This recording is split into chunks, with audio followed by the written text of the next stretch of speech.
Hello everyone, welcome to great next. मैं हूं आपके साथ अनिमेश नाथ।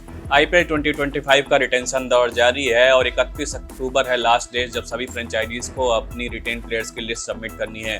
ऐसे में कई बड़े नाम सामने आ रहे हैं जिन्हें कई सारी टीम्स रिलीज कर सकती हैं और इस अगर लिस्ट पर नजर डाली जाए तो यहाँ पर 10 ऐसे बड़े नाम हैं जो कहीं ना कहीं आपको सकते में डाल सकते हैं, जिसमें सबसे पहला नाम है केएल राहुल जिन्हें लखनऊ सुपर जायंट्स रिलीज कर सकती है। और इसका सबसे बड़ा कारण आईपीएल 2024 के दौरान कप्तान केएल राहुल और ऑनर संजीव गोयनका के बीच जो ऑन फील्ड झड़प हुई थी उसके बाद से कहीं ना कहीं केएल राहुल और लखनऊ सुपर जायंट्स फ्रेंचाइजी के बेस कुछ अच्छा नहीं जा रहा था। इसके अलावा केएल राहुल की जो खराब फॉर्म अभी सभी फैंस को दिख रही है वो भी कहीं ना कहीं एक बड़ा कारण होगा कि केएल राहुल को लखनऊ सुपर जायंट्स रिटेन नहीं करना चाहेगी।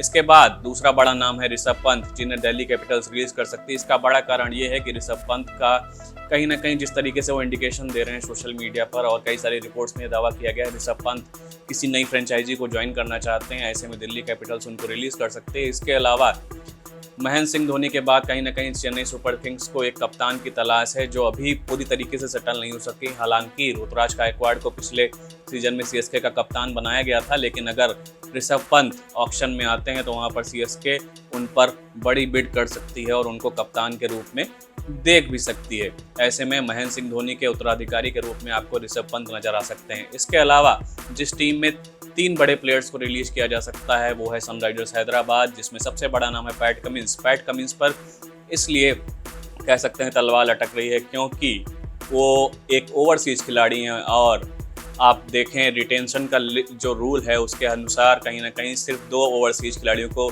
रिटेन किया जा सकता है। ऐसे में सनराइजर्स हैदराबाद अपना दांव जो है वो ट्रेविस हेड और हेनरिक क्लासन पर खेलना चाहेगी। ऐसे में पैट कमिंस को रिलीज किया जा सकता है। इसके अलावा सनराइजर्स हैदराबाद से लंबे समय से जुड़े हुए उमरान मलिक को भी टीम रिलीज कर सकती है क्योंकि उनकी फिटनेस पर अभी भी सवाल बने हुए। जिस तरह से वो लगातार चोटिल हो रहे हैं, कहीं ना कहीं सनराइजर्स हैदराबाद इस बार उनको रिटेन नहीं करना चाहेगी और कहीं ना कहीं वो एक बड़ा रिस्क नहीं लेगी।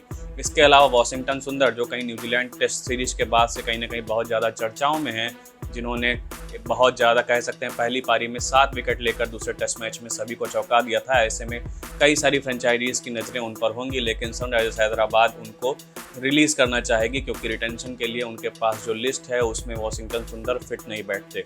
इसके अलावा जो सबसे बड़ी तलवार लटकेगी वो है आरसीबी के पिछले सीजन के कप्तान फाफ डु प्लेसिस। उनको कहीं ना कहीं आरसीबी रिलीज कर सकती है और उनकी कप्तानी में आरसीबी ने कुछ खास नहीं किया था और सबसे बड़ी दिक्कत वहाँ भी यही रहेगी क्योंकि ओवरसीज खिलाड़ी में उनके पास बहुत ज़्यादा ऑप्शंस हैं जिनको वो रिटेन करना चाहेंगे, जिनमें मैक्सवेल, विल जैक्स और कैमरन ग्रीन शामिल हैं। और ये 3 ऐसे बड़े नाम हैं जिनको टीम किसी भी हालत में जल्दी खोना नहीं चाहती। हालांकि इनमें से भी वो 2 को ही चूज कर सकती है। ऐसे में वो फाफ डु प्लेसिस को रिलीज कर सकते हैं। इसके अलावा जो सबसे बड़ा नाम होगा वो है केकेआर के लिए, जहां पर 2 खिलाड़ी कहीं ना कहीं कोलकाता नाइट राइडर्स आईपीएल 2025 के रिटेंशन में रिलीज कर सकती है, जो कि होंगे उनके पिछले सीजन के कप्तान श्रेयस अय्यर, जिनकी कप्तानी में केकेआर ने आईपीएल 2024 का खिताब जीता। हालांकि श्रेयस अय्यर और केकेआर मैनेजमेंट के बीच में अभी कुछ अच्छा नहीं चल रहा और जो रिपोर्ट्स बता रही हैं कि मैनेजमेंट और केकेआर के जो कह सकते हैं केकेआर मैनेजमेंट और श्रेयस अय्यर के बीच अभी भी बातचीत का दौर जारी है, लेकिन अभी भी कह सकते हैं कोई रास्ता नहीं निकल पाया है। ऐसे में श्रेयस अय्यर को केकेआर रिलीज कर सकती है।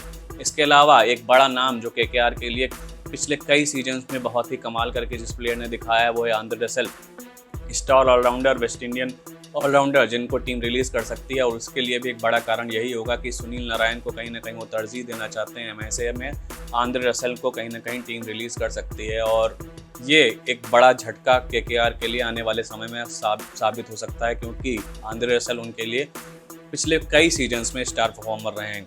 इसके बाद एक नज़र डाल लेते हैं पंजाब किंग्स पर। पंजाब किंग्स में जितेश शर्मा एक ऐसा बड़ा नाम है जो कहीं ना कहीं पंजाब किंग्स रिलीज कर सकती है और जितेश शर्मा ने अभी हाल ही में मीडिया में सामने आकर ये भी कहा था कि अभी तक उनको फ्रेंचाइजी की तरफ से एक मिस कॉल तक नहीं आई है। तो ऐसे में कहीं ना कहीं संकेत मिल रहे हैं कि जितेश शर्मा को टीम रिटेन नहीं करना चाहेगी और एक कहीं ना कहीं पंजाब किंग्स के लिए बहुत बड़े एसेट साबित हुए हैं। ऐसे में जब अगर उनको रिलीज़ किया जाता है तो टीम के लिए बड़ा झटका भी साबित हो सकता है। लेकिन पंजाब किंग्स की आईपीएल 2024 में जिस तरीके की हालत रही थी, ऐसे में पंजाब किंग्स के लिए जो रिपोर्ट सामने आ रही हैं उसमें यह कहा जा रहा है कि पंजाब किंग्स पूरी एक फ्रेश टीम बनाना चाहेगी जहां पर कई सारे प्लेयर्स को वो रिलीज़ कर सकते हैं और इसमें जितेश शर्मा भी शामिल होंगे। इसके अलावा एक और बड़ा नाम है जिस पर सभी की नज़रें होंगी कि उनको किस तरीके से रिटेन किया जाएगा या फिर सीएसके उनको रिलीज़ करेगी। वो हैं सीएसके के पूर्व कप्तान महेंद्र सिंह धोनी, और उनको लेकर अभी भी चर्चा का बाजार गर्म है, क्योंकि महेंद्र सिंह धोनी अब सेंट्रल कॉन्ट्रैक्ट प्लेयर की लिस्ट में नहीं रहे थे कई सालों से। बीसीसीआई वो इंटरनेशनल क्रिकेट को बहुत पहले अलविदा कह चुके थे, तो कहीं ना कहीं अब वो जो अगर रिटेन भी किया जा सकते हैं तो अनकैप्ड प्लेयर की सूची में ही उनको रिटेन किया जा सकता है। अगर आप किसी अनकैप्ड प्लेयर को रिटेन करना चाहते हैं तो उसके लिए आपको 4 करोड़ खर्च करने होंगे, लेकिन क्या महेंद्र सिंह धोनी 4 करोड़ की ही कीमत पे चेन्नई सुपर किंग्स में शामिल होना चाहेंगे? ऐसे में ये भी संकेत मिल रहे हैं कि कहीं ना कहीं उनको रिलीज किया जा सकता है और Chennai super Kings bid war में फिर से उनको हासिल करने की कोशिश करेगी। तो ये थे 10 बड़े नाम जो कहीं ना कहीं कई सारी फ्रेंचाइजीज अपनी टीम से रिलीज कर सकती हैं। तो ऐसे में आपकी क्या राय है कि किस प्लेयर को टीम को रिटेन करना चाहिए या फिर उनको रिलीज कर देना चाहिए? आप भी अपनी राय हमारे साथ कमेंट सेक्शन में साझा कर सकते हैं। तो इसी तरीके के अपडेट्स के लिए आप देखते रहिए क्रिकेट नेक्स्ट। बहुत बहुत धन्यवाद।